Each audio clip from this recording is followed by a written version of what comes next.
Summer holidays வந்தாச்சு, நம்ம GT ஹாலிடேஸும் வந்தாச்சு. GT holidays, south India's number 1 travel brand. ஆனந்த விகடனில் வெளியான சூப்பர் டூப்பர் ஹிட் தொடரான வீரயுக நாயகன் வேல்பாரி இப்போது ஆடியோ ஃபார்மேட்டில் உங்கள் விகடன் பிளேயில். இப்போவே விகடன் ஆப்பை இன்ஸ்டால் பண்ணுங்க. பிளே ஐகானை கிளிக் பண்ணி வேல்பாரி கேளுங்க. நெஞ்சல் குடியிருக்கும் நண்பா, நண்பே, பிரதர்ஸ், தலைவரே, சிஸ்டர். தலைவரே, மேடை உள்ள இருக்கு. ஓகே,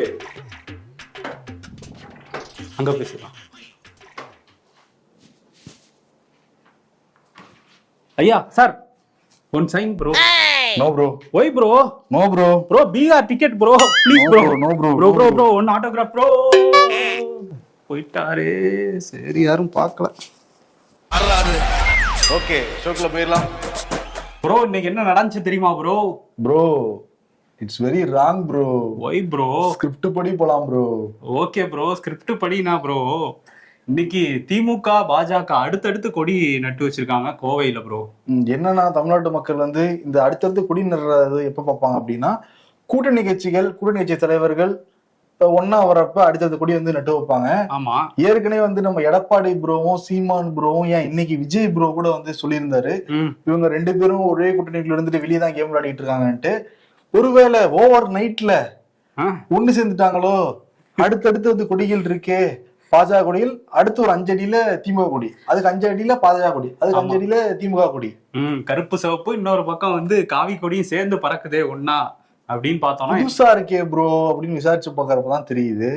அமித்ஷா வந்து இன்னைக்கு கோவைக்கு வந்திருக்காருல்ல, அவர் வந்து அந்த அலுவலகம் தான் திறந்து வச்சாரு. அதே நேரத்துல முதல்வரும் சேலத்துல அந்த கல்யாணம் எல்லாம் முடிச்சுட்டு கோவை விமான நிலையத்துல இருந்து தான் சென்னை திரும்புறாரு. ஸோ 2 கட்சியினரும் எங்க தலைவர்களை நாங்க வரவேற்கிறோம்னு சொல்லிட்டு அடுத்தடுத்து கொடியை நட்டு வச்சது மட்டும் இல்லாம ரோட்ல நின்று நாங்க தான் வரவேற்பு கொடுப்போம்னு ரோட்லயும் சின்ன சலசலப்பு ஆயிருக்கு. ஓகே, இந்த வடிவேல் காமெடி ஒரு முறை அடிச்சு காட்டுங்க அப்படிங்கிற மாதிரி கொடியை வந்து நட்டி காமிச்சிருக்காங்க. அதே மாதிரி யார் வரவேற்பு கொடுக்கறதுலயும் ஒரு இது போட்டி நிலவி இருக்கு.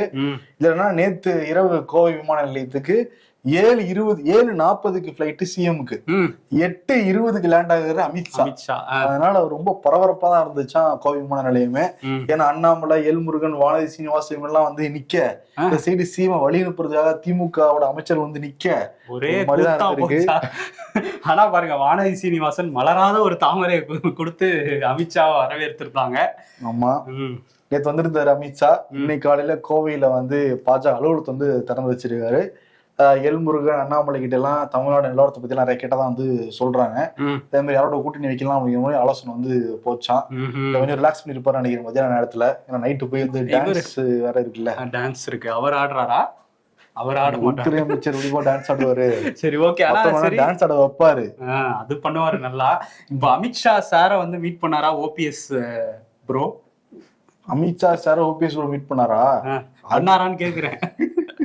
வரலையா சார பாக்குறதுக்கு? வரலையா? மேபி அவர் தேனியில பிஸியா இருக்காரு, அவர் பேட்டியோட பிஸியா இருக்கு. ஒரு பேட்டியோட பயங்கர வைரலா இருக்கு.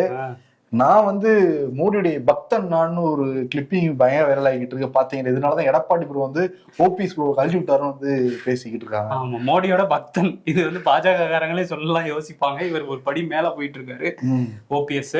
இன்னைக்கு மோடி தான் எங்க டேடி எல்லாம் சொல்லிட்டு இருந்தாங்கல்ல, அதனால சொல்றாரு. இன்னொரு விஷயம் என்ன சொல்றாருன்னா, ஏங்க நம்ம ஒரு மாநிலத்தை ஆள்றோங்க, ஒட்டுமொத்த இந்தியாவே ஆள்றாருங்க பிரதமர் மோடி. இந்தியாவுக்குள்ளதானே தமிழ்நாடு இருக்கு, அது எப்பேற்பட்ட பதவி அப்படின்லாங்கிறாரு. 2014 மோடி வந்து பிஎம் ஆனாரு. அப்ப ஆலந்தூர்ல வச்சுதான் மோடியா இந்த லீடர்னு கேட்டாங்க ஜெயலலிதா. அப்புறம் ஒரு 4-5 வருஷம் இருந்தாங்க. அப்பெல்லாம் அப்ப வந்து ஓபிஎஸ் வந்து அப்பயும் தான் பிஎம் மோடியா இருந்தா, மோடி வந்து பிஎம் இருந்தாரு. ஆமா, ஆனா மோடி ப்ரோ பிஎம் இருந்தானே வருது ப்ரோ ப்ரோ பிஎம்ஏ ப்ரோ. சரி, ஆனா வந்து அப்பெல்லாம் வந்து ஓபிஎஸ் சொல்லல, அதனால வந்து இப்ப சொல்லிக்கிட்டு இருக்காரு மோடி பக்தன்னு. சரி, அமித்ஷா இன்னைக்கு என்ன பேசியிருக்காரு அப்படின்னா, அந்த தொகுதி மறுவரையறை பண்ணா 8 தொகுதிகள் போயிடும் அப்படின்னு சொல்லிட்டு அனைத்து கட்சி கூட்டத்துக்கு கூப்பிட்டு இருந்தாரு முதலமைச்சர் மு க ஸ்டாலின். ஸ்டாலின் வந்து பொய் சொல்றாரு, அப்படிலாம் எதுவுமே நடக்காது, உங்களுக்கு வந்து அப்படியே வந்து தொகுதிகள் அதிகமாக தான் வாய்ப்பு, மக்கள் தொகை இது கணக்கெடுக்கு வரும், தொகுதி அதிகமாக தான் ஆகும். இது மோடியுமே உறுதியா சொல்லியிருக்காரு, நானும் உறுதியா சொல்றேன், தமிழகத்துல தொகுதிகள் குறையாது அப்படின்னு சொல்லியிருக்காரு. இப்ப திமுக இருந்து என்ன சொல்றாங்கன்னா, அந்த 2வது மெத்தட் சொல்லியிருந்தாங்கல்ல, 22 தொகுதிகள் வர வேண்டியது 10 தான் வரும் நமக்குன்னு, அந்த மாதிரி அவங்க பண்ணுவாங்க அப்படின்னு வந்து சொல்றாங்க. பார்ப்போம். அமித்ஷா ப்ரோ பத்தி பேசணும். அப்படியே யூபியில போனோம்னா யோகி ப்ரோ, யோகின்னு சொல்லிட்டு இருக்காருல ஆதித்யநாத், யூபியோட சிஎம். அவர் வந்து சட்டமன்றத்துல பதில் சொல்லியிருக்காரு. யாருக்கு பதில் சொல்றேன்னே சொல்லல, ஆனா அகிலேஷ் யாதவுக்கு சொன்ன மாதிரி தான் சொல்லியிருக்காரு. மகா கும்பமேளால தண்ணி மாசடைஞ்சிருச்சு, ஏற்பாடு பண்ணலன்னா குற்றச்சாட்டு வைக்கிறாங்க. நிறைய பேர் இறந்து வேற போனாங்க. ஆமா, இதெல்லாம் வந்து கேள்வி கேட்டதுக்கு தான் அவர் வந்து பதில் சொல்லியிருக்காரு. அங்க வந்து பன்றிகள் தான் அழுக்குகளை பார்த்திருக்கு, அதே மாதிரி வந்து கழுகுகள் தான் பிணங்களை பார்த்திருக்கு. பக்தர்கள் வந்து கடவுளோட தரிசனம் தான் அவங்களுக்கு கிடைச்சிருக்கு. அதே மாதிரி ரொம்ப கிளீனான ஏற்பாடுகள் அவங்க வந்து எல்லாருமே சொல்றாங்க. ஏழைகளுக்கு வேலை கிடைச்சிருக்கு புனித நீர் ஆடினதுனால, பணக்காரங்களுக்கு வணிகம் பெருகி இருக்கு, இதெல்லாம் தான் நடந்திருக்கு அப்படின்னு சொல்லியிருக்காரு. தண்ணி அழுக்கா இருக்குது அப்படின்னு சொன்னது வந்து மத்திய மாசு கட்டுப்பாட்டு வாரியம். பட் அவர் வந்து பன்றிகள் தான் அழுக்கா இருக்குன்னு எல்லாம் பேசிட்டு இருக்காரு. மத்திய மாசு கட்டுப்பாட்டு வாரியம் வந்து ஒரு மத்திய அமைச்சகத்தின் கீழே தான் இருக்கு. பிரதமர் மோடி கீழே தான் மத்திய அமைச்சகமும் இருக்கு. சரி, யார சொல்றாருங்கிறது அவருக்கு தான் வந்து வெளிச்சம். ஆனா என்னன்னா, இந்த 45 நாள் இந்த மகா கும்பமேளா இன்றோடு வந்து நிறைவடையுது. மகா சிவராத்திரியோட இன்னைக்கு நிறைய கோடிக்கணக்கான மக்கள் வருவாங்கன்னு வந்து சொல்றாங்க. இது வரைக்கும் 62 கோடி பேர் வந்து புனித நீராடி இருக்காங்களா அங்க. இப்ப 10,000 பேர் குளிச்சாலே ஆறு வந்து மாசடையுதுன்னு சொல்றாங்க. 62 இவ்வளவு பேரு, இவ்வளவு கோடிக்கணக்கான மக்கள் வந்து அவங்க மாசடையிலன்னு சொல்லியிருக்காரு அவரு. ஆமா, 62 கோடி பேருங்கிறதுலே சந்தேகம் கிளப்புறாங்க. ஏன்னா டிரான்ஸ்போர்ட் இல்ல, ஒழுங்கா ட்ரெயின் வசதி இல்ல, எப்படி எல்லாரும் யூபிக்கு வந்தாங்கிற கேள்வியை எதிர்கட்சி கேட்கறாங்க. சில பேர் அது வந்து அது எப்படி போட்டோ அந்த ட்ரெயின்ல எல்லாம் போனாங்களா, கண்ணாடி உடைச்சுக்கிட்டு போனாங்க. 62 கோடி பேர் போயிருப்பாங்களான்னு கேள்வி எழுப்புறாரு அகிலேஷ் யாதவ். அதுதான் போட்டோ எல்லாம் முக்கி எடுத்தாங்க. நேத்து ஒருத்தவங்க என்ன பண்ணிருக்காங்க, நிறைய பேர் போனா கணக்கு எடுத்துட்டாங்களா? நேத்து ஒருத்தவங்க என்ன பண்ணிருக்காங்கன்னா, வீடியோ கால்ல அவங்க கணவர் வெளிநாட்டுல இருக்காங்களா, வீடியோ கால்ல போனையே 4 வாட்டி முக்கி எடுத்திருக்காங்க. போன் ஒர்க் ஆச்சான்னு தெரியல. அதுக்கப்புறம் அது ஒர்க் ஆகும்பா, அது ஒரு புனித நீர் தானே. அது புனித நீர்ல நீ மொபைலையும் விட்டுடுக்கலாம், எதை விட்டு எடுத்தாலும் அது வந்து கிளீன் ஆகிடும். ஓகே, அதான் யோகி சட்டமன்றத்திலே சொல்லியிருக்காரு. யோகி சொல்ல நம்ப மாட்டேங்க நீ. நம்புறேன், இப்ப நம்புறேன். ஓகே. அதே மாதிரி 2019 இதே மாதிரி மகா கும்பமேளா நடந்தப்ப தூய்மை பணியாளர்களை வச்சு ஒரு கின்னஸ் ரெக்கார்டு வந்து படைச்சிருந்தாங்க. 10,000 பேர் வச்சு ஒரே டைம்ல தூய்மை பண்ணி, இந்த டைம் அதை முறியடிக்கிறதுக்காக 15,000 தூய்மை பணியாளர்கள் ஒன்னா சேர்ந்து கிளீன் பண்ணி இன்னொரு கின்னஸ் ரெக்கார்டை வந்து படைச்சிருக்காங்க. அதுவும் பெருமிதமா சொல்றாங்க அவங்க. மோடி மேல நான் கேஸ் போடுவேன், அவரை வந்து கோர்ட்டுக்கு இழுத்தடிப்பேன், ஓவரா பண்ணிருக்காருன்னு சொல்லிட்டு ஒருத்தர் பயங்கரமா கொதிச்சிருக்காரு. யார் இது அப்படின்னு பார்த்தா சுப்பிரமணியன் சுவாமி. அவர் வந்து கட்சியிலே இருந்துகிட்டு கட்சி தலைவருக்கே நான் வந்து கேஸ் போடுவேன் இருக்காரு. சுப்பிரமணியன் சாமி ப்ரோவை கட்டுப்படுத்தவே முடியல பாஜக. ஆமா, அவர் ஒரு ப்ரோ தக் ப்ரோ மாதிரி போயிட்டு இருக்காரு. அவர் என்ன சொல்றாருன்னா, அந்த யுஎஸ் எய்டு அதுல இருந்து 21 மில்லியன் அமெரிக்க டாலர்கள் இந்தியாவுக்கு கொடுக்கப்பட்டதாகவும், வாக்கு சதவீதத்தை அதிகரிக்கிறதுக்காக கொடுத்தாங்க அப்படின்லாம் சொல்லியிருந்தாங்க. மத்திய அரசு என்ன சொல்லிட்டாங்கன்னா, 7 திட்டங்களுக்கு கொடுத்துருக்காங்க, நான் வாக்கு சதவீதத்தை அதிகரிக்க கொடுக்கல அப்படிங்கிற மாதிரி மத்திய அரசு விளக்கம்லாம் கொடுத்துருந்தாங்க. ஆனா ட்ரம்ப் இப்ப என்ன தெளிவா சொல்றாருன்னா, my dear friend Modi, prime minister மோடிக்கு இந்தியாவில் வாக்கு சதவீதத்தை அதிகரிக்கிறதுக்காக 21 மில்லியன் கொடுக்கப்பட்டது. பிரதமர் மோடிக்கு கொடுத்திருக்காரா இல்ல இந்தியா? அதாவது பிரைம் மினிஸ்டர் ஆஃப் இந்தியா அந்த அடிப்படையில சொல்றாரு. ஃப்ரெண்டுக்காக ஒரு சொந்த காசுல அவருக்கு கொடுக்கல. ஜெயிக்கணும்னு சொல்லிட்டு உதவி பண்ணிருக்க போறோங்கிற ஒரு காமனான கேள்வி வரும் மக்களுக்கு. ஆமா, அந்த கேள்வி வரும். இப்பயுமே வருதான். காங்கிரஸுக்கு என்ன அப்படிலாம் சொல்றாரு, என்ன பண்ணீங்க அப்படின்லாம் கேட்கறாங்க. அந்த 21 மில்லியன் USD கொடுத்ததை என்னங்கிறத பதில் சொல்லணும், பிரதமர் மோடி வாயை திறந்து பதில் சொல்லணும். சொல்லலைன்னா நான் கோர்ட்டுக்கு இழுப்பேன் அப்படின்ட்டு இருக்காரு Subramanian Swamy. What bro, very wrong bro. ஆமா ப்ரோ, அவர் 2 பேருக்குமே சொல்லலாம் அது. இல்ல, அவர் நம்புறாரு ப்ரோ, அவர் வாய் திறப்பாருன்னு அவர் நம்புறாரு பிரதமர் மோடி. ராஜா ப்ரோ சொல்லியிருந்தாருல்ல, ஆமா நீங்க இந்தியெல்லாம் அழிக்கிறீங்கல்ல, முடிஞ்சா 500 நோட்ல இருக்கிற அந்த இந்தி அழிங்க பாப்போம் மை வச்சு அப்படின்ட்டு இருந்தாரு. ஏன் 1000 ரூபா நோட்ல இருக்கிறது அழிங்க பாப்போம் அப்படின்னு சொல்லி ஆல்ரெடி அழிச்சிட்டாங்க. 2000 ரூபா ஏற்கனவே அவருடைய லீடர் ப்ரோ வந்து அழிச்சிட்டாரு. கருப்பு பணத்தை ஒழிக்கிறதுக்காக அதை அழிச்சிட்டாங்க. அதனால 500 ரூபா இதுல அழிக்க முடியுமான சவாலாம் விட்டு இருந்தது. அதுக்கு சு வெங்கடேசன் வந்து பதில் சொல்லியிருக்காரு. ரூபாய் நோட்ல இந்த 8வது அட்டவணையில இருக்கிற எல்லா மொழியிலுமே அதுல இருக்கு. அதுல சமத்துவம் இருக்கிற இடத்த நாங்க வந்து குலைக்க மாட்டோம், அது வந்து அறிவுடைமை கிடையாது. கீழே கால இருக்கிற முள்ளதான் நாங்க வந்து எடுப்போம், அதான் அறிவுடைமைங்கிறத வந்து சொல்லியிருக்காரு. ஆமா, இந்தி திணிப்பதான் எதிர்க்கிறோம் அப்படின்னு சொல்றாங்க. அதே மாதிரி அந்த பெயிண்ட் அடிக்கிறாங்கல்ல, இது எங்க எப்படி தமிழ்நாட்டுல உள்ள வட இந்தியர்கள்லாம் இந்தி தெரியாம எப்படி ரயில்ல ஏறி வருவாங்க அப்படின்னு கேள்வி கேட்டிருந்தாங்க பாஜக காரங்க. அதுக்கு முதல்வர் வந்து பதில் சொல்லியிருக்காரு. எப்படி வட இந்தியால இந்தியை மட்டுமே நீங்க எழுதி வச்சிருக்கீங்க, அதை பார்த்து தமிழர்கள்லாம் அங்க இருந்து எப்படி ட்ரெயின் ஏறி இங்க வராங்களோ அந்த மாதிரி ஏறி வந்துகிட்டோம் அப்படின்லாம் பதில் சொல்லியிருக்காரு. இதுக்கிடையில இந்த இந்தி பிரச்சனை போயிட்டு இருக்கப்ப ஸ்ரீதர் வேம்பு, ஜோகோவோட நிறுவனர், அவர் வந்து ஒரு கருத்தை சொல்ல அது பெரிய சர்ச்சையா மாறி இருக்கு. என்னன்னா, நிறைய ரூரல்ல இருந்து நிறைய இன்ஜினியர்ஸ் வந்து ஜோகோல வந்து வேலை பார்க்குறாங்க. இப்போ டெல்லி, மும்பைல உள்ள கிளைண்ட்ஸோடலாம் வந்து பேச வேண்டியது இருக்கும்.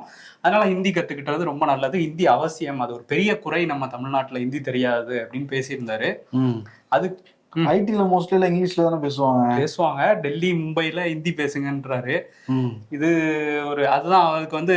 அமெரிக்கால நிறைய பேர் இருப்பாங்க, அவங்க ஹிந்தி எதுக்கு சொல்லுவாங்களா? அது சொல்லுவாங்கன்னு நினைக்கிறேன். ஜோகோல அமெரிக்கால டீலிங் போட்டா சொல்லுவாங்களான்னு தெரியல. அதுக்குதான் திமுக எம்பி MM அப்துல்லா அவர் ஒரு போஸ்ட் போட்டிருந்தாரு முன்னாடி. ஸ்ரீதர் வெம்பு இதுல வந்து சவுதி அரேபியால ஒரு டீல் க்ளோஸ் பண்ணியிருக்கோம், ஒரு பிசினஸ் டீல் ஜோகோன்னு சொல்லிட்டு சூப்பர் வாழ்த்துக்கள்லாம் போட்டுட்டு, அரபி இதுக்காக நீங்க கத்துக்கிட்டீங்களா, கத்துக்காம எப்படி இந்த டீலை முடிச்சீங்கலாம் கேள்வி கேட்கறாங்க. அதுக்கு அவர்கிட்ட பதில் இல்ல. என்ன ப்ரோ இப்பெல்லாம் கேக்குறீங்க? இதெல்லாம் கேட்பீங்க.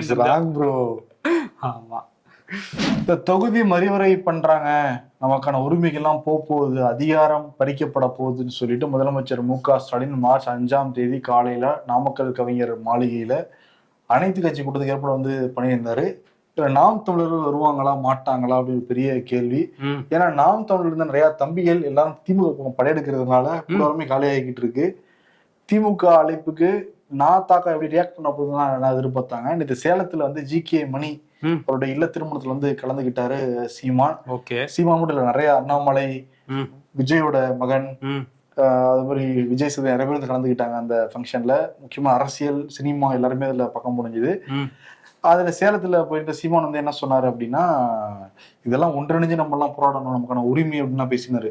இன்னைக்கு வந்து வேலூர்ல என்ன சொல்லியிருக்காரு அப்படின்னா, இதெல்லாம் நான் யாரையும் நம்ப தயாரா கிடையாது, நாங்க தனித்து நின்று நாங்க இந்த விஷயத்துல நாங்க வந்து போராடுவோம், எந்த கட்சியும் நாங்க நம்புறது கிடையாது அப்படின்னு இருக்காரு. ஆமா, ஒருவேளை அந்த லிஸ்ட் வெளியிட்டு இருந்தாங்கல்ல 45 கட்சிகளுக்கான லிஸ்ட் யார் யாரை கூப்பிட்டுருக்கோங்கிறது, அதுல தமிழக வெற்றி கழகத்துக்கு கீழே நாம் தமிழரை போட்டாங்கன்னு கோச்சிக்கிட்டாரா என்னன்னு தெரியல. மாநில அந்தஸ்து பெற்ற கட்சிங்க ப்ரோ, வாட்ஸ் ப்ரோ அப்படிங்கிற மாதிரி அவரும் வந்து ஃபீல் ஆயிருப்பாரு. அதே மாதிரி GK வாசன் இருக்காருல்ல, அவர் வந்து என்ன நினைச்சாருன்னு தெரியல. நமக்கு மக்களவை தொகுதியெல்லாம் நம்ம நின்று என்னைக்கு ஜெயிக்கிறது, மாநிலங்களவை பாத்துக்கலாம்னு நினைச்சிட்டாரான்னு தெரியல. அவர் என்ன சொல்றாருன்னா, இதெல்லாம் தேவையில்லாது, அப்படி யாருமே சொல்லல. மோடி வந்து தெலுங்கானா பிரச்சாரத்துல சொல்லியிருந்தாரு, தொகுதிகள் வந்து குறைய வாய்ப்பு இருக்குன்னு பேசியிருந்தாரு. பட் அப்படிலாம் யாருமே சொல்லல, அதுக்கான அறிவிப்பே வரல. இவங்க சட்டம் ஒழுங்கு பிரச்சனையை திசை திருப்புறதுக்காக இதை பண்றாங்க அப்படின்னு வந்து ஒரு குற்றச்சாட்டு இருக்கு. அது அதிமுக தரப்புலையுமே வைக்கிறாங்க. இப்ப பேச வேண்டிய விஷயம் தான், ஆனா இப்ப பேசுறது திசை திருப்பல் தான் அப்படின்னு சொல்றாங்க. ஆனா கூட உனக்கு நான் திருப்பி வைக்கிறேன், what bro, it's very wrong bro. நீ வந்து GK வாசனை போய் மக்களவையில நின்று ஜெயிக்க முடியாம கேள்வி வைக்கிற, அவருடைய கெத்து தெரியாம நீ பேசிக்கிட்டு இருக்க. It's very wrong bro. அவர் கிளம்பி வந்துருவாங்க பாத்துக்கோ. சைக்கிள்லையா ப்ரோ? ப்ரோ வரட்டும் ப்ரோ.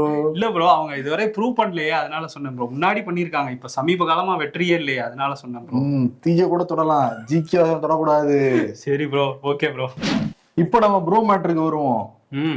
தமிழக வெற்றி கழகத்துடைய 2ஆம் ஆண்டு விழா பூஞ்சேரியில வந்து இன்னைக்கு நடந்து முடிஞ்சிருக்கு. February 2, 2024 தான் தமிழக வெற்றி கழகம் அந்த பெயரோட அறிவிச்சாரு விஜய். ஆமா, அப்ப ஒரு வருஷம் முடிஞ்சது. 2ஆம் ஆண்டு தொடக்க விழா February 2, 2025 தான் தொடங்கி இருக்கணும். அது என்ன காரணம் வந்து சொல்றாங்கன்னா, ஒண்ணு வந்து ஜனநாயகன் ஷூட்டிங் ஒண்ணு, இன்னொரு பக்கம் என்னன்னா கட்சி ஆரம்பிச்சு அடுத்த ஒரு வருஷத்துக்குள்ளாரையே எல்லா மாவட்ட செயலாளர் உள்ளிட்ட பொறுப்புகள்லாம் போட்டு முடிச்சணும் வந்து நினைச்சாராம் விஜய். நிறைய ஆலோசனை எல்லாம் பண்ணி கூட்டம் எல்லாம் கூட்டி வந்து 19 பேரை 5 பேர் லிஸ்ட் அறிவிச்சிருக்காங்க. தாவேகா ஒரு 120 மாவட்டங்களா பிரிச்சு வச்சிருக்காங்க நிர்வாக ரீதியாக. இன்னும் 25 மாவட்டங்கள் அறிவிக்க வேண்டியது இருக்கு. ஆனா அறிவிக்கலான்னு பாக்குறதுக்குள்ளாரே ஒரு வருஷம் வந்ததுனால கொஞ்சம் தள்ளி வந்து போயிருக்குங்கிறாங்க. அதே மாதிரி ஏன் இந்த பூஜை நடத்தினாங்கன்னா, அந்த +2 10th படிக்கிற மாணவர்களுக்கு எல்லாம் வந்து பரிசு கொடுப்பாப்ல இல்ல, உதவித்தொகை கொடுப்பாப்ல, ஊக்கத்தொகை கொடுப்பாப்ல இல்ல, அங்கதான் நடத்த மாதிரி பிளான் இருந்துதான். பர்மிஷன் கிடைக்கல, பல சிக்கல். அப்புறம் இங்க YMC நடத்தலாம் ஒரு பிளானு, கான்செர்ட் வர நடக்குது, already mount road traffic jam. அதனால வந்து அந்த பூஞ்சையில் வந்து தேர்ந்தெடுத்து நடத்தி முடிச்சிருக்காங்க இன்னைக்கு. அதே மாதிரி பிரசாந்த் கிஷோர் சந்திச்சதுலேருந்தே பெரிய பரபரப்பா வந்து பேசப்பட்டது. இன்னைக்கு தாவேகா தலைவர் விஜய், பொதுச் செயலாளர் N ஆனந்த், அதே மாதிரி பிரசாந்த் கிஷோர் ஸ்ட்ராட்டஜிஸ்ட் பிளஸ் இது தலைவர், கட்சி தலைவர், பீகார் வரையும் கூட்டணி வைப்பாங்கன்னு நினைக்கிறேன். ஆதவ் அர்ஜுன் இங்க VCக்காரர் இருந்து அங்க போய் ஜாயின் பண்ணிருக்காரு. ஆமா, இவங்களோட நிர்வாகிகள் இன்னைக்கு வந்து எல்லாரையும் மேடையில உட்கார வச்சிருந்தாரு. ஏன்னா அந்த கூட்டத்துல மாநாடு போட்டப்ப ஒரு 5-6 பேர் தான் மேடையில உட்கார வச்சிருந்தாரு. இன்னைக்கு வந்து கிட்டத்தட்ட மாவட்ட செயலாளர்கள் நிறைய பேர் மேடையில உட்கார வச்சிருந்தாரு விஜய். முக்கியமா வந்து உள்ளுக்குள்ள வர்றப்பவே கையெழுத்து போட்டாங்க, கெட் அவுட் அப்படின்னு போட்டிருந்தாங்க. ஆமா. எனக்கு அதுவே எனக்கு புரியல. கெட் அவுட் அப்படின்னா வந்தவங்க எல்லாத்தையும் வெளியே போக சொல்றாங்களா?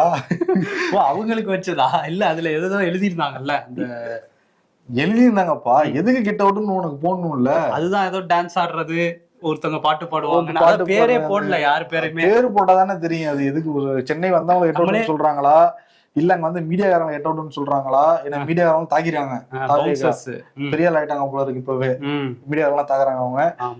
இன்னொரு பக்கம் பண்ணா நிர்வாகிகள் வேற பல மாவட்டங்கள்ல இருந்து வந்திருக்காங்க, அவங்க கெட் அவுட் சொல்றாங்களா? எனக்கு ஒன்னும் புரியல கெட் அவுட் பாக்குறேன். சரி, கடைசியில அந்த பேனரை பார்த்து என்னதான் புரிஞ்சிச்சு, என்ன சொல்ல வர? ஒரு 6 விஷயத்துக்கு கையெழுத்து போடுறாங்க. ஒண்ணு மும்மொழி கொள்கை எதிர்ப்பு. கையெழுத்து அண்ணா ஆட்சிக்கே இல்லையா, அதுக்குள்ள எப்படி கையெழுத்து எல்லாம் போடுறாங்க? முதல் கையெழுத்து இல்ல, அந்த கையெழுத்து இல்ல, அது பேனர்லயா? பேனர்ல கையெழுத்து இயக்கம். ஒரு 6 முக்கியமான ஒரு கோரிக்கைகளை வச்சு மும்மொழி கொள்கையை வந்து எதிர்க்கிறோம், அதே மாதிரி பெண்களுக்கான பாதுகாப்பு வேணும் உள்ளிட்ட ஒரு 6 விஷயங்கள். ஓகே, அப்ப பாட்டு பாடுறவங்க டான்ஸ் ஆடுறவங்கன்னா பிஜேபி திமுக நம்மளே எல்லாம் புரிஞ்சுக்கணும். அத நம்ம ஸ்கூல்ல எல்லாம் படம் பார்த்து கதை சொல்லுவாங்களா, அந்த மாதிரி வந்து உண்மையாலுமே படம் பார்த்து ஓகே இது இவருதான் சொல்றாரு போல, இவருதான் சொல்றாரு போல, நம்மளே வந்து புரிஞ்சுக்கணும். குறியீடு ப்ரோ, நவீன சினிமா ப்ரோ. அவங்க அவ்வளவு தூரம் புத்தி இல்லையே ப்ரோ. சரி ப்ரோ, அங்க பேடா கொடுக்கும் போது என்ன ப்ரோ சொன்னாரு பிகே ப்ரோ? அவர் கெட் அவுட் போல இருக்கு.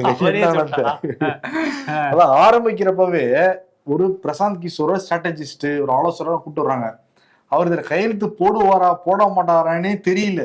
விஜய்க்கும் சரி, என்ன ஆனத்துக்கும் சரி, ஆதவ அர்ஜுனாவுக்கும் சரி, இல்ல அவர் எல்லாரும் முன்னாடி மாட்டேன் அப்படின்ட்டாரு. அவரு இல்ல, அவர் என்ன நினைச்சிருப்பாரு, ஏப்பா இந்தி திணிப்புக்கு எதிராக போறீங்க, என் கட்சி பேரே ஹிந்தில தான் இருக்கு, ஜன் சுராஜ், நீங்க பாட்டு ஏதாவது சொல்லிட்டு போயிடாதீங்கன்னு அவர் விளையிட்டாரு. ஆமா, என்ன ஆனத்துக்கு கேட்ட அப்புறம் நோ ப்ரோ அப்படின்னு கிளம்பி வந்து போயிட்டாரு பிரசாந்த் கிஷோர். மேடையில நிறைய பேர் பேசினாங்க. முக்கியமா லைவ்லா மணி வந்து பேசினாரு, விஜய் வந்து பேசினாரு. முக்கியமா லைவ்லா மணி பேசினாரா, விஜய் அதுக்கப்புறம் பேசினாரா? என்ன ப்ரோ இட்ஸ் ராங் ப்ரோங்கறீங்களா? பேசுறவங்க பேர்லாம் பேசணும். ஆதவ அர்ஜுனா பேசினாரு. ஆமா ப்ரோ, அதே மாதிரி ராஜ்மோகன் தொகுத்து வழங்கிட்டு இருந்தாரு. சரி, இப்போ வந்து விஜய் வந்து என்ன பேசினாரு அப்படின்னா, இந்த மாதிரி 2ஆம் ஆண்டுல அடி எடுத்து வைக்கிறோம் அதெல்லாம் பேசிட்டு, சிலர் வந்து சொல்லுவாங்க யார் வேணா கட்சி ஆரம்பிக்கலாம், அது ஜனநாயக உரிமை அப்படின்ட்டு. ஆனா நம்ம வந்ததுக்கு அப்புறம் எப்படி க்ளோஸ் பண்ணலாம், நம்மள காலி பண்ணலாம், ஏதாவது சிக்குவானா, இப்படிதான் பாத்துட்டு இருப்பாங்க அப்படின்னு சொல்லி திமுக அங்கேயும் பேர் சொல்லலாம், நம்மளாதான் புரிஞ்சுக்கணும் போல அதிகாரத்துல உள்ளவங்க அப்படிங்கிற மாதிரி. அதையுமே சரி விடுங்க அப்படிங்கிற மாதிரி தான் போயிட்டாரு. அதுக்கப்புறம் வந்து பிஜேபிக்கு எதிராக பேசும்போது பிஜேபின்னு சொல்லல, மும்மொழி கொள்கையை வந்து திணிக்கிறாங்க, அதை ஏத்துக்கிட்டாதான் நிதி தர முடியும் அப்படின்னு கட்டாயப்படுத்துறது எப்படி சரியா இருக்கும்? தனிப்பட்ட முறையில மொழி கத்துக்கிறவங்க கத்துக்கலாம், தனியார் பள்ளிகள்ல இருக்கு, ஆனா அரசே வந்து அதை கட்டாயப்படுத்தக்கூடாது அப்படின்னு சொன்னவரு, இது எவ்வளவு சீரியஸான பிரச்சனை, கூட்டாட்சி தத்துவத்துக்கே எதிரானது அப்படின்லாம் பேசிட்டு, சீரியஸான பிரச்சனையை எல்கேஜி பசங்க மாதிரி ஹேஷ்டேக் போட்டு சண்டை போட்டுக்கிட்டாங்க அப்படின்னு சொன்னாரு. சரி, சொன்னதுக்கு அப்புறம் இவர் சீரியஸா ஏதோ ஒரு அதை சால்வ் பண்ற மாதிரி நாங்க ஏதோ பண்ண போறோம்னு சொல்ல போறாருன்னு பார்த்தா, இவங்க 2 பேரும் ஹேஷ்டேக் போட்டுக்கிட்டு இருந்தப்போ நடுவுல நாங்க வந்தோம் பாருங்க, ஹேஷ்டேக் நம்ம பிள்ளைங்க வந்து சம்பவம் பண்ணா பாருங்க, டிவிகே ஃபார் டிஎன் அப்படின்னு பாருங்க. ட்விட்டர்ல வந்து ஒரு ட்ரெண்டாக பெரிய மெட்ரா விஜய் நினைச்சுக்கிட்டு இருக்காருங்கிறது புரியல. திமுக வேற, அதான் திமுக பாஜக பண்ணாங்க அப்படின்னு அதை விமர்சிச்ச மாதிரி சொல்லிட்டு நாங்களும் அதான பண்ணோம் அப்படின்னு சொல்லி முடிச்சாரு. இப்படிதான் பேசியிருந்தாரு. அப்புறம் வந்து ரொம்ப சாஃப்டா தான் வந்து முன்னாடி இருந்த அளவு கூட வீரியமா வந்து இன்னைக்கு எந்த கண்டனமுமே இல்ல எதுக்குமே. மும்மொழி கொள்கையெல்லாம் பத்தி பேசினா கூட கண்டனம்லாம் ஸ்ட்ராங்கா எதுவுமே சொல்லல 2ஆம் ஆண்டு துவக்க விழால. அதான் பாரு, இந்தி மும்மொழி கொள்கைன்னு சொன்னோட இந்தி எதிர்ப்பு, இந்திங்கிற வார்த்தையை சொல்லலைங்கிறாங்க. அதுக்கு என்ன சொல்றாங்கன்னா, இந்தியில அவருடைய மார்க்கெட் இல்லாம இருக்கு இன்னமும் கூட, எதுக்கு இந்தின்னு சொல்லி பக்கச்சுக்கணும் இந்தி மார்க்கெட்டை நினைச்சிட்டு சொல்லாம விட்டாராங்கிற ஒரு கேள்வியுமே அங்க இருக்கு. இன்னொன்னு, ஒரு அரசியல் தலைவர் ஆயிட்டாரு, 2ஆம் ஆண்டு தொடக்க விழா வந்திருக்காரு, முதல்ல கட்சி கூடி அறிவிக்கிறப்போயும் யாரையும் எதிர்த்து பேசவே கிடையாது, அது ரொம்ப ஷார்ட்டா வந்து முடிச்சிட்டாரு. சரி, மாநாட்டுல பேசுவோம் பார்த்தா மாநாட்டிலையும் வந்து பாசிசமா பாயாசமா அதோட முடிச்சுக்கிட்டாரு. இப்ப ஏதாவது பேசுவான்னு பார்த்தா இப்பயும் வந்து கட்சி பேரே சொல்லாம, கட்சி தலைவர்கள் பேரே சொல்லாம வந்து அரசியல் பண்றதுங்கிறது மக்கள் எடுக்குமாங்கிறது ஒரு பெரிய கேள்வியா இருக்கு.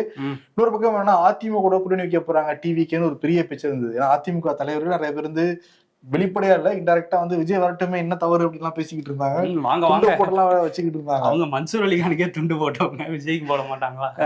இப்ப வந்து இதுல மேடையில பேசுறவங்க எல்லாருமே நாங்க தனிச்சுதான் நாங்க வந்து நிக்க போறோங்கிற மாதிரிதான் பேசினாங்க. அதுக்கு என்ன காரணம் வந்து சொல்றாங்கன்னா, இப்ப ஜனநாயகன் படப்பிடிப்புலாம் கிட்டத்தட்ட முடிஞ்சிருச்சு, அப்புறம் டப்பிங்லாம் இருக்கு. அந்த படம் ரிலீஸ் அந்த சமயத்துலதான் அவர் வந்து தமிழ்நாடு முழுக்க சுத்தி வர போறதா வந்து சொல்றாங்க. சுற்றுப்பயணம் ரிலீஸ் சமயத்துல ப்ரமோஷனா கட்சிக்கான ப்ரமோஷன் வர்றப்ப மக்களுடைய பல்ஸ பார்த்துட்டு கூட்டணி போலாமா வேணாமா அப்படிங்கிற முடிவு பண்ணலாம்னு இருக்காராம் நம்ம ரஜினியா? விஜய் அண்ணன். ரஜினி மாதிரி சொல்றீங்க. சரி, ஆதவர்ஜுனா பேசுறப்பயே நாங்க வந்து 45 எம்எல்ஏக்கள் வாங்குறதுக்கெல்லாம் நாங்க இது பண்ணல, ஆட்சி பிடிக்க வந்திருக்கோம் அப்படிங்கிற மாதிரி வந்து நாங்க நிக்க போறோம் தனியா அப்படிங்கிற மாதிரி தான் பேசினாரு. இன்னொரு பக்கம் வந்து மன்னராட்சியை ஒழிக்கணும்னு சொன்னதுனால என்னை ஓரங்கட்டினாங்க மாதிரி ஸ்பீச் வந்து அமைஞ்சிருது. பிரெஞ்சு புரட்சி, ரஷ்ய புரட்சி எல்லாம் நீங்க படிச்சு பாருங்க, மன்னராட்சி எப்படி வீட்டுக்கு அனுப்புவாங்க, அதே மாதிரி இங்க நடக்க போகுதுன்னு சொல்லியிருந்தாரு. வளர்ந்த நாடுகள்லாம் ஊழல் நடக்குது, அவங்க வளர்ச்சியில சில இது ஊழல் பண்றாங்க, அதை எடுத்துக்கிறாங்க. ஆனா என்னன்னா இவங்க கடன் வாங்கி ஊழல் பண்றாங்க. கடந்த 15 வருஷத்துல பாக்குறப்ப ஒரு 5 லட்சம் கோடியா இருந்ததுன்னா இவங்க வந்து 5 வருஷத்துல 4 லட்சம் கோடி அதிகமா இருக்கு. நம்ம ஒவ்வொருத்தர் மேலேயும் 9 லட்சம் கோடி கடன் இருக்கு அப்படின்லாம் வந்து பேசியிருந்தாரு. ஆமா, அப்புறம் பிகே ப்ரோவும் பேசினாரு. ஆமா, பிகே ப்ரோ வந்து சிஎஸ்கே எல்லாம் எடுத்துட்டு வந்திருக்காரு. எப்படி தமிழ்நாட்டுல எது சொன்னா கை தட்டுவாங்க அப்படின்னு சொல்லி கேட்டு வந்துட்டாரு போல. எப்படி தோனி ஒரு பீகாரி தான், இங்க வந்து சிஎஸ்கே ஜெயிக்க வச்ச மாதிரி, ஃபேமஸ் ஆன மாதிரி நானும் டிவிக்கே ஜெயிக்க வச்சு நானும் இங்க ஃபேமஸ் ஆவேன். டிவிக்கே கேள முடியறதுனால ரெஃபரன்ஸ் எடுத்துட்டு வந்திருக்காரு போல. இன்னும் நிறைய மாடல்களை பத்தி எல்லாம் பேசினாரு. தமிழ்நாடு மாடல் ஒரு பெஸ்ட் மாடல் தான் சொல்றாரு இதுல, ஆனா கவர்னன்ஸ் சரியில்லைங்கிறாரு. கவர்னன்ஸ் சரியில்லைன்னா எப்படி பெஸ்ட் மாடலா இருக்க முடியும்? அதாவது இப்ப தமிழ்நாட்டுல பல விஷயங்கள் முன்னேறி இருக்கு, ஊழலால பின்தங்கிட்டு இருக்கு அப்படிங்கிற மாதிரி சொல்றாரு. இன்னொரு விஷயம் என்னன்னா குஜராத் மாடல் தான் சிறந்த மாடல்னு நம்ம மேல திணிக்கிறாங்க கடந்த 15 வருஷம். திணிச்சது யாருங்கிற 2014 அவர் தான் ஸ்ட்ராட்டஜிஸ்டா இருந்தாரு. நீங்க தானே குஜராத் மாடல்ங்கிறத பிரபலப்படுத்துறதே நீங்க தானே. அவர் யாரோ பண்ண மாதிரி அவர் பண்ணதே சொல்லிட்டு போயிருக்காரு பாருங்க. அதே மாதிரி இன்னொரு விஷயம் சொல்லியிருந்தாரு, 20% மக்கள், அதாவது இஸ்லாமியர்கள் அச்சத்தோட இருக்காங்க, அதனால இந்தியா வளர்ச்சி அடையாது. தமிழ்நாட்டுல அப்படியான அச்சம் இல்லை, ஆனா அவங்களை வளர விட்டுறாதீங்கன்னு பிஜேபி வந்து சொல்லிட்டு போயிருக்காரு. அதான் அதே மாதிரி 35 ஆண்டு காலமா இவங்க ஆள்றாங்க அப்படின்லாம் சொன்னாரு அவரு.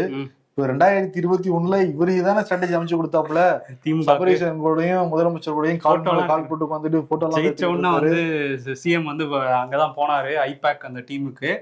இதெல்லாம் வந்து நடந்துச்சு பிரசாந்த் கிஷோரோட டீமுக்கு. ஆனா நேருக்கு இந்த விஷயம் தெரியாது போல. பிரசாந்த் கிஷோர் ஒன்னும் பெரிய ஆள் கிடையாதுங்க.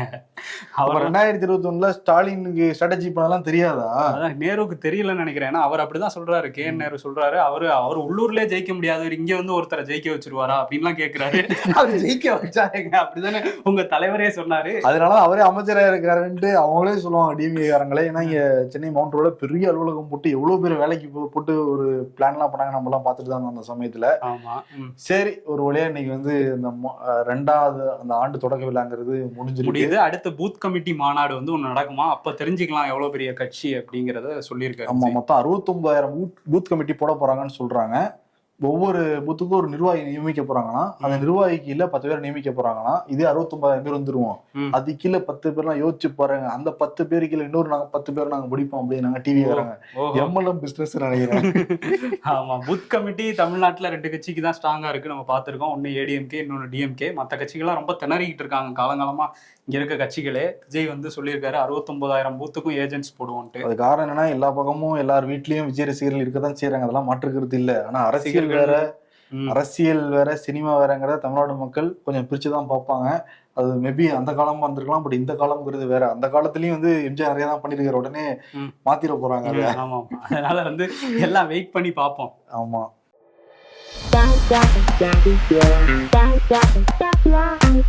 மாப்பிள்ள 2 லட்சம் இருந்தா போதும், டீ கடை ஓபன் பண்ணி பணக்காரன் ஆயிரலாம். சரி, நீ இப்ப எங்கடா இருக்க? டீ குடிக்க கூட காசு இல்லாம டீ கடையில தான் உட்காந்துருக்கேன். இந்த பிசினஸ் பேசுறதுங்கிறது ஒரு பெரிய ஹாபியா மாறிட்டு இருக்கு நிறைய பேருக்கு. டீ கடை போட்டா பிரதமர் ஆகலாமா?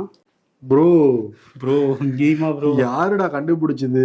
பக்கத்துல தாத்தா பாட்டி எல்லாம் ப்ரோன்னு கூப்பிடுதுங்க அப்படிங்கிறாங்க. இன்னைக்கு பொருந்தி தாத்தா பாட்டி கூட கிடையாது, வீட்டுல இருக்கிற நாய் பூனை எல்லாமே ப்ரோ ஆயிட்டாங்க இந்த 2K கிட்ஸுக்கு.